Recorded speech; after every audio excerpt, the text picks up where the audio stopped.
Ito lang, ang sa akin, itong bigas, napakamahal ng bigas. May pinangako sila ngayong bagong news lang na nasa Kadiwa daw, 29 pesos na daw ang presyo ng bigas. Pero saan yung banda ang Kadiwa na sinabi nila, nasa city lang, mamasahe ka mula dito hanggang doon, balik pa rin sa 70 pesos ang gastusin mo sa 1 kilo. Oh. Grabe, sana ang Kadiwa nila, sa lahat na barangay, ikuha nila, yung pangako nila, hindi lang pinipili lang nila ang lugar. Yan lang sa akin. Sa tingin ninyo... Walang pangakong natupad si Marcos, puro lang pasyal. Puro lang siya pasyal sa ibang bansa. Wala. Pinag-initan niya yung mga kalaban niya sa politika. Walang nangyari sa atin yan. So sa tingin ninyo, sir, yung Kadiwa ay hindi ramdam ng mga kababayan po natin na nasa laylayan. Tama? Tama po yan. Hindi natin ramdam yung sabing Kadiwa na 29 kilo ng bigas. Nasaan na yan? May nakabili ba dito? Wala. Anong panawagan mo kay Marcos? Si Marcos mismo magtinda. Gusto niya? Para makita natin yung totoo. Sir, maliban po sa bigas, ano pa po ba yung mga problemang kinakaharap ngayon ng mga ordinaryong Pilipino katulad po ninyo? Bumalik na lahat. Bumalik. Droga. Lahat ng mga pangyayari noon na masama. Bumalik na lahat. Nawala na si Tatay Digong. So anong panawagan mo, sir, ngayon na bumabalik na, napansin mo, bumabalik na yung droga, yung mga kriminalidad. Anong panawagan mo ngayon sa gobyerno, sa Marcos administration? Kung pwede, bumaba na siya ng maaga para matapos na tong kahirapan. Ayan, maraming salamat po, kuya. Alam ko marami pang gustong magsalita dito para ipalabas ang kanilang hinaing sa ating pamahalaan.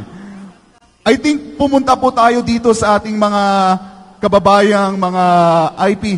Ayan, para magsalita kasi ito malapit to itong mga IP natin, ito yung foundation ng ating pagkakakilanlan. Sir, kausapin natin si Sir. Sir, tayo po tayo. Sir, pangalan po natin at taga saan pong lugar at tribo po? Magandang hapon po sa lahat, lalo na sa taga Cagayan de Oro, lalo na sa nanungkulan po dito sa barangay na ito na ating pinagdausan po. Magandang hapon sa lahat sa hakbang ng Maisog at sa taga Davao na napunta dito, especially sa mga kasamahan namin sa barangay Pakibato District o sa IPS Executive Council. No? Andito kami, ang Tribong Ata, nakilahok sa hakbang ng Maisog upang ipahayag natin yung totoong karanasan natin sa kasalukuyan. Sir, kamusta po ngayon, mga kababayan po nating mga kapatid na IP? Sa totoong karanasan namin sa bilang Tribong Ata sa Pakibato District na parte sa Davao City, isasabi po namin o ipahayag po namin dito ang tunay na karanasan. Yung sa loob ng 2 taon po, napansin po namin na walang masyadong mga proyekto o programa ang gobyerno, kasalukuyang gobyerno, na natamasa namin sa Pakibato District ng parte ng Davao City po.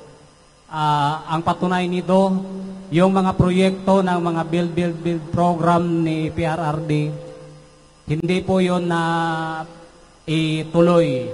Kung titingnan ninyo ang buong Davao City, malaki po ito, malawak. Kahit na yung parte lang ng Pakibato District, kung saan yung Tribong Ata nandoon, hindi po na namin naranasan ngayon. Ang common din natin naranasan, hindi lang kayo dito sa taga-Cagayan yung nakaranas nung kahirapan natin sa mataas na mga presyo, lalo na sa bigas. Kami po sa Katutubong Ata, yun po ang naranasan namin. Alam naman natin tayong mga katutubo na sa bukid po, yung pinaka-importante pong pangangailangan, una talaga yung pagkain sa bigas. Hindi tayo makaahon sa kahirapan kung sa una pang pangangailangan natin yung pagkain, kung gano'n na po ang presyo. Hindi man sa aking personal na opinion, hindi ko hinuhusgahan ng Pangulo, pero alam niya yung anong mga dapat paraan na gawin niya. upang maipadama niya sa tao yung totoong tulong niya, pangako niya. Kung tutuusin, pera naman yun ng taong bayan. At sana po, yung mungkahi namin, hindi pipiliin yung tao sinong malapit, sinong kaalyado o sino ang hindi kaalyado. Ito po ay pangkalahatan dapat na serbisyo po. Hindi po ito saklaw sa anuman yung alitan natin sa mga politika. Kung hindi po, kung nandiyan tayo sa posisyon po, ang kapakanan ng lahat ng tao, dahil po ang mga tao equal, parehong nagbabayad ng buwis upang ilagay doon sa mga basic services po.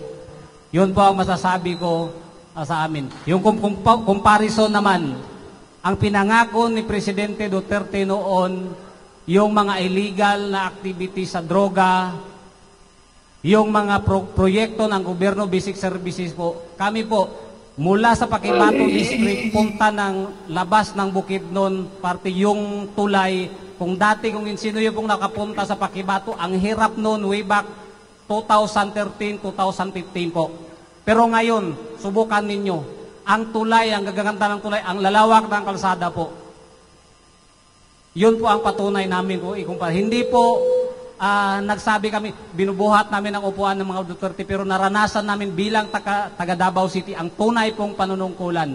At yung naranasan po namin, kahit sa personal na assessment namin sa buong Pilipinas po, nakikita namin yung proyekto, programa, kahit na nagharap ng COVID-19 yung sa kasalukuyan sa panunungkulan ni Presidente Duterte, nagampanan pa rin niya ang paglingkod sa taong bayan bilang mga Pilipino po.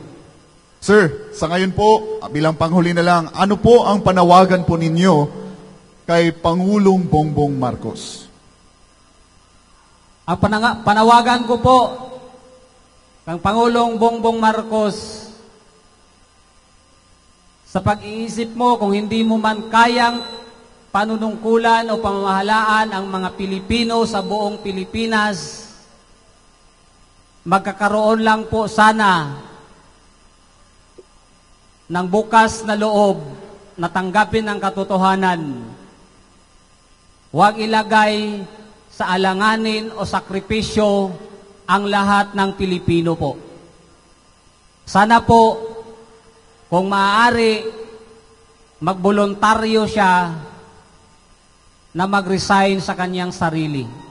Yun lang po yung mapayapang paraan. Huwag nating antayin ang mga tao na mga magagalit pa, dahil hindi naman natin kultura ng mga Pilipino ang masyadong dumaan sa dahas. Tayo pong mga Pilipino po ay nagmamahal sa mapayapang paraan sa pagpapahayag ng ating saloobin. Hindi po natin din ilagay bilang mga Pilipino ang ating sarili, lalo na ang kinabukasan sa ating mga anak o susunod na henerasyon sa isang panunungkulan na hindi naman maayos. Yun lang po. Ayan, palakpakan po natin si Kuya mula po sa Pakibato District. Maraming salamat po. At dito naman, kanina parang may gustong salita naman against, or hindi naman pahayag ng kanyang saloobin sa Administrasyong Marcos. Ma'am, dito po tayo. Ano pong pangalan po natin at taga saan po tayo? Hello, good afternoon po sa lahat. Ako si Jeanette Ramonal from CDO.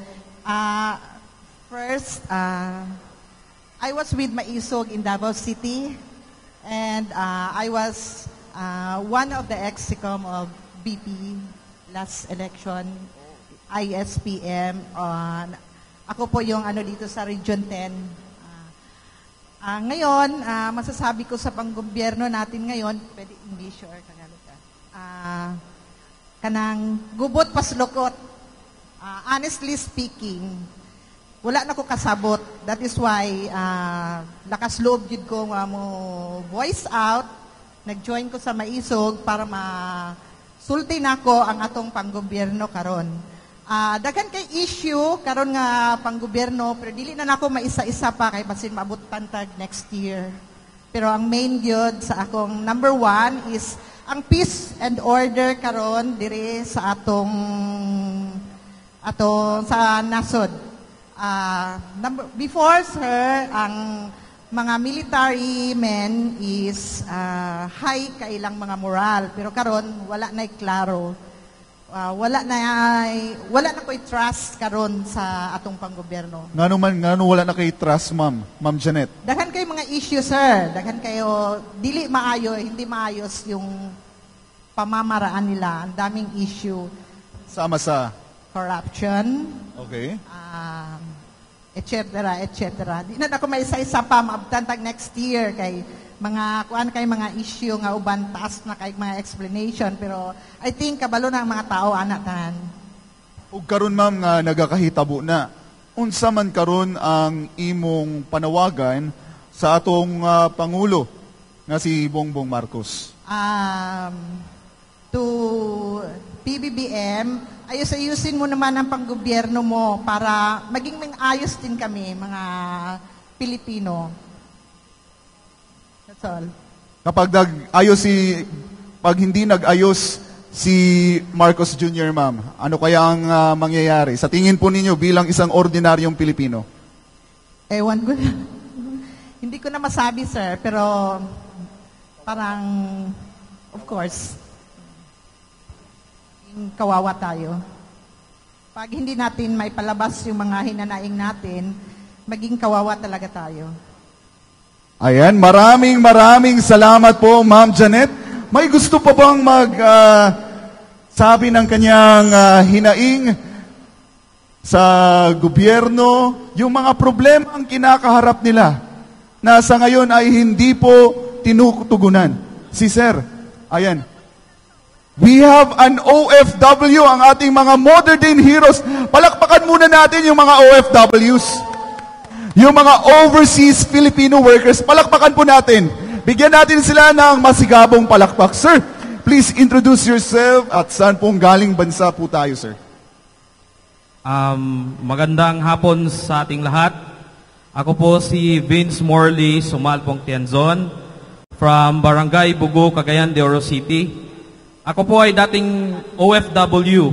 Nurse po ako sa government hospital sa Middle East, sa Kuwait. Sir, kamusta po ngayon ang sitwasyon ng mga OFWs ngayon matapos ang 2 taon ng Administrasyong Marcos? Ang masasabi ko lang sa time po ni Tatong, dahil po sa kanyang pagiging popular sa buong bansa, nirirespeto po ang mga OFW. Kami pong mga Pinoy, kapag nasalubong namin yung mga ibang lahi, like yung mga Arab, sinasabi nila, Inta Filipini. Ang ibig sabihin nun, ikaw ba ay Pilipino? Sinasabi po namin, yes. At ang response naman nila, your president is very good. Ang tapang niya. Yan po ang nasasabi nila kang Tatay Digong. Kasi popular po si Tatay Digong sa buong bansa nung sa time niya. Kasi pinagnalaban niya ang karapatan bawat mamamayang Pilipino. Pero sa ngayon, sir, kamusta po kay Bongbong Marcos Jr.? Sa time naman ni Pangulong BBM, actually hindi ko na naano kasi nag-resign naman ako ng way back 2021. Pero yung mga naririnig ko po sa mga ka-OFW ko na nandun pa rin sa Kuwait, sabi nila, bumabalik na naman yung tanimbala na nawala sa time ni Tatay Digong. So, at saka yung yung sa droga. Ako dati, nung nasa abroad ako, panatag po yung kalooban ko. Especially nung sa time ni Tatay Digong. Kasi alam ko, safe yung family ko dito sa Pinas habang nandun ako nagtatrabaho. Kasi nga, yung yung war on drugs niya, na marami talagang drogista na natakot sa approach niyang Ganon. Pero ngayon, sir, Ngayon, parang lastiko na parang kumbaga, bumalik na naman. Wala nang takot yung mga durugista. Ewan ko kung bakit, iba yung approach ng administration ngayon.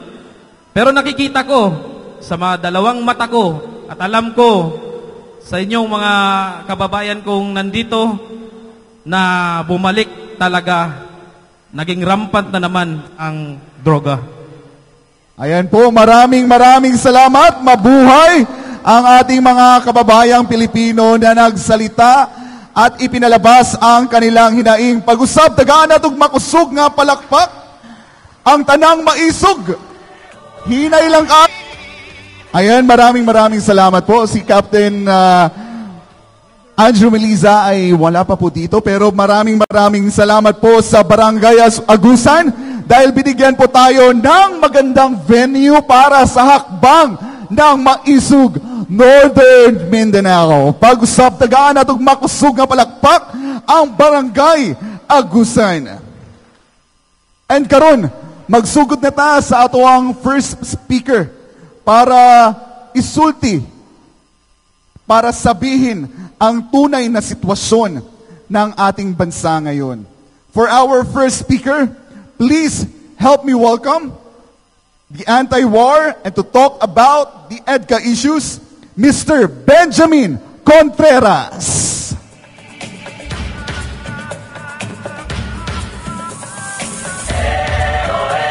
Makusog na palakpak kay Sir Benjamin!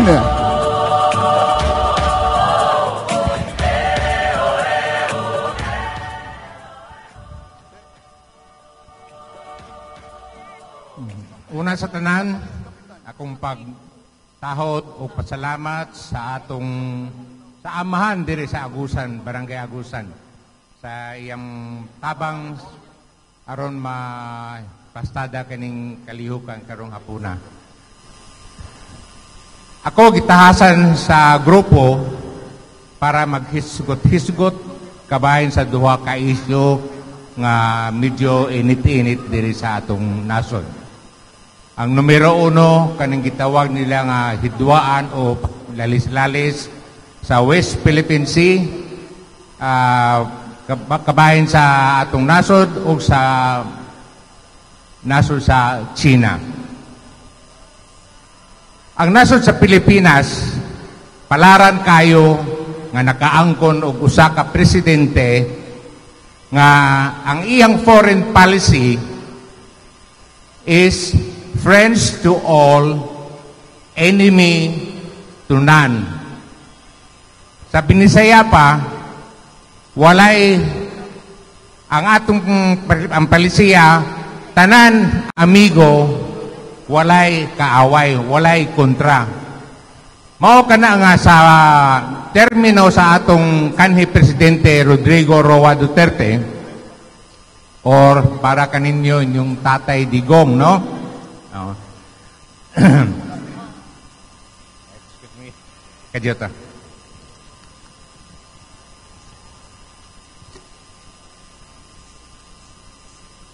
Tungod sa iyang palisiya, ang nasod nga Pilipino, ang atong nasod, nakabaton og kalinaw sulod sa iyang termino nga unong tuig. Sa dihang hapit na mahuman ang iyang termino,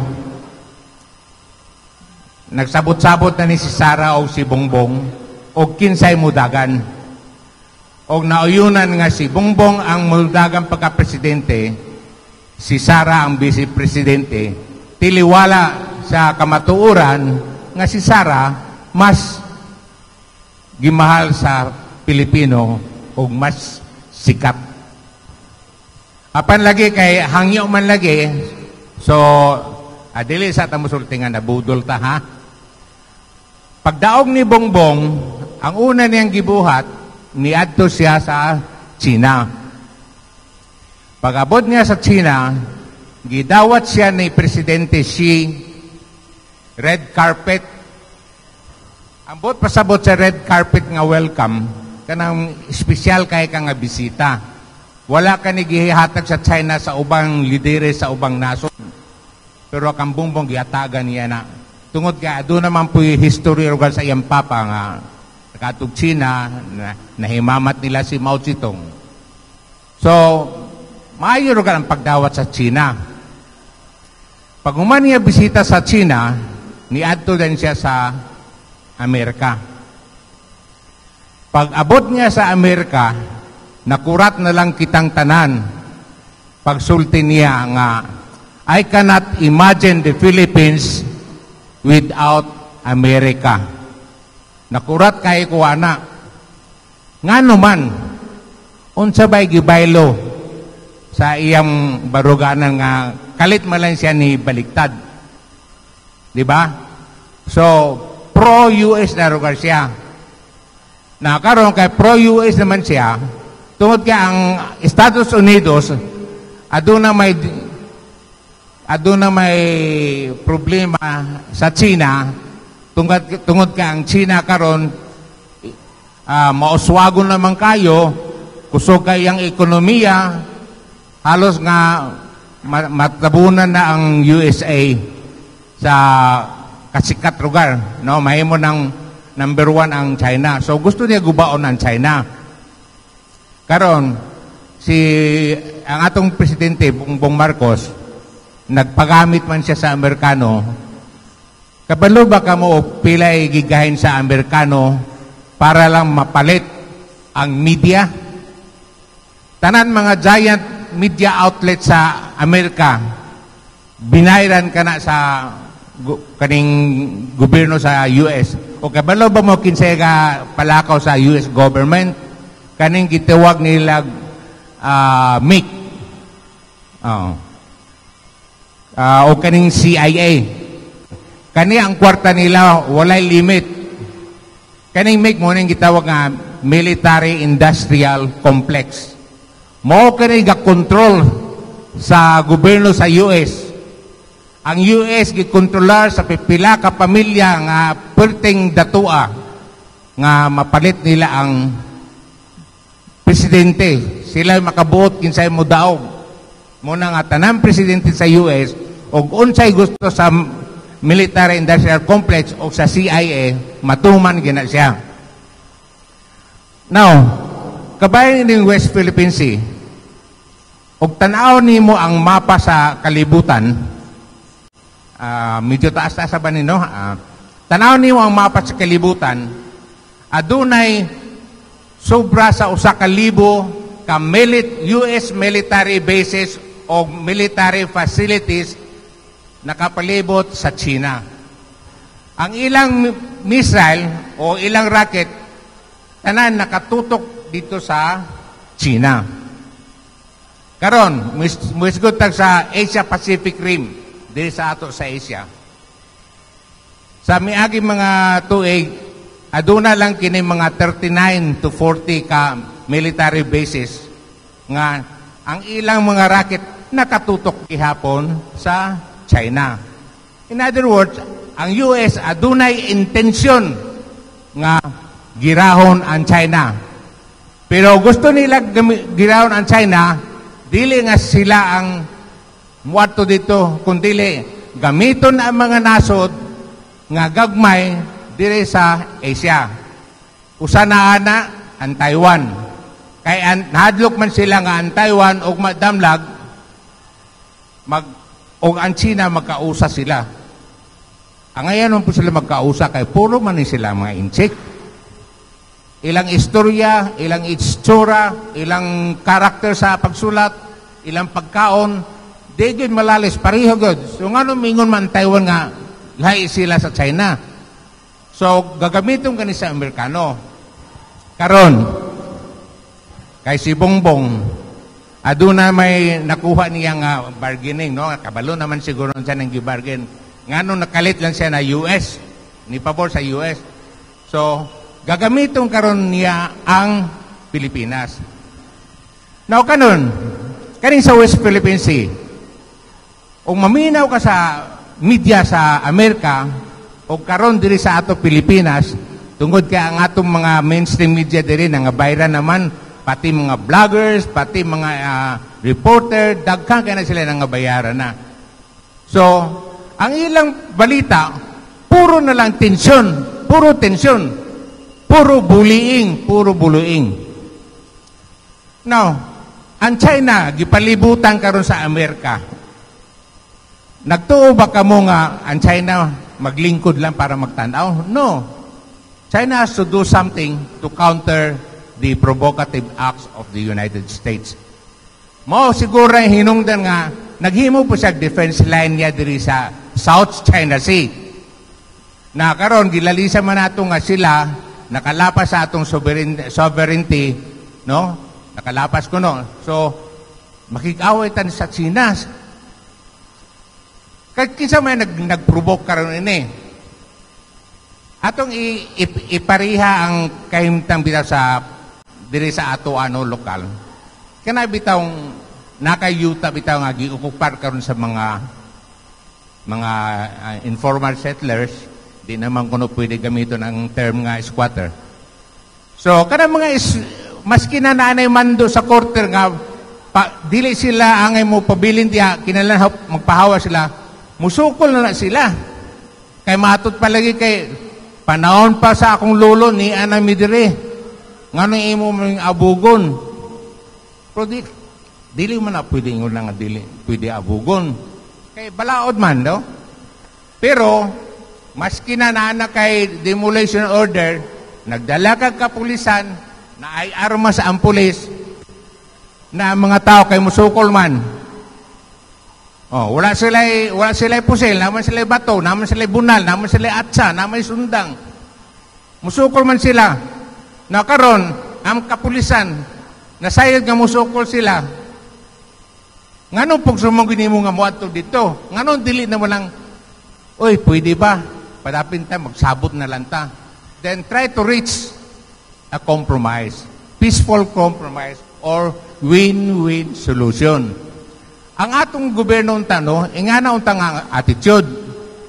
Kay og tan-awon nimo ang talaan sa atong kasaysayan, wala man sukad ang China na nga ni atake diri sa Pilipinas, wala man sila mo invade. Di ba? Wala man sila mo invade.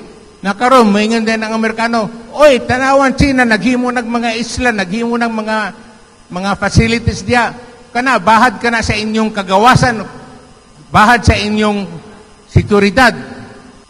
So, mo may sulti sa Amerikano, ang mainstream din media nga mga binayran, iko din sila, parot din sila. Wala, muna. So, muna nga, nahimong tensyon.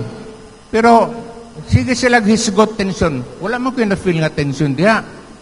Ang tensyon naaraman sa mga radyo, mga YouTube, mga ano, wala may tensyon. Kato naman binayran mo yung istorya og tensyon.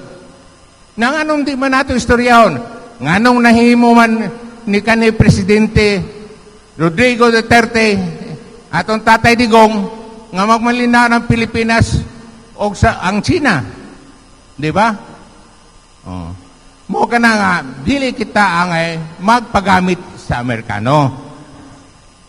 Now karon, muadto sa EDCA. What is EDCA? EDCA is Enhanced Military Cooperation Agreement. Enhanced Military Cooperation. Nganong i-enhance man? Pangutana, nganong i-enhance man? Sa milabay nga pila ka dekada, kinsa ba kontra sa gobyerno? Ang kontra sa gobyerno, kaning mga secessionists, kaning mga komunista, mo ko na ikontra sa gobyerno. Pero nganong nakontra man sa gobyerno? Tungod ka ang gobyerno, aduna po'y dako nga sala. Kaya napasagdan nila ang welfare sa katawhan. Gawas sa napasagdan nila, grabe din ang kawat. Kana moingon sila nga, oy, ang atong mga mangingisda, gipihig, gidaog-daog. Ang pangutana karon, pila ra may income sa mangingisda? I-quantify nimo, pila ra income sa mangingisda? Nganong himuon nimo ng issue?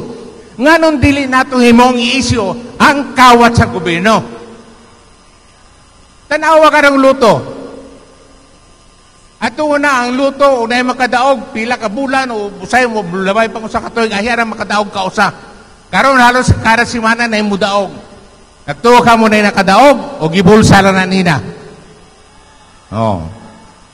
Nangano man si Presidente Bongbong Marcos, sa paglingkod niya, nganong gigunitan niya ang Secretary of Agriculture? Why? Una-una niyo, nganong of all the departments, nganong agriculture? Karon, bago pa si Bongbong ha, unsa nga krisis atong ginagian? Kanang ampay kay nato kay sagol bitaw sa kinilaw. Unsa man? Sibuyas Bombay. Di ba? Ang sibuyas Bombay halos moabot na sa 1,000 ang kilo. Mo na nga mag-order ka kinilaw, mag-order ka sibuyas Bombay, ang lamas anang sibuyas Bombay, mao na ang isda. Ang isda mo na yung lamas.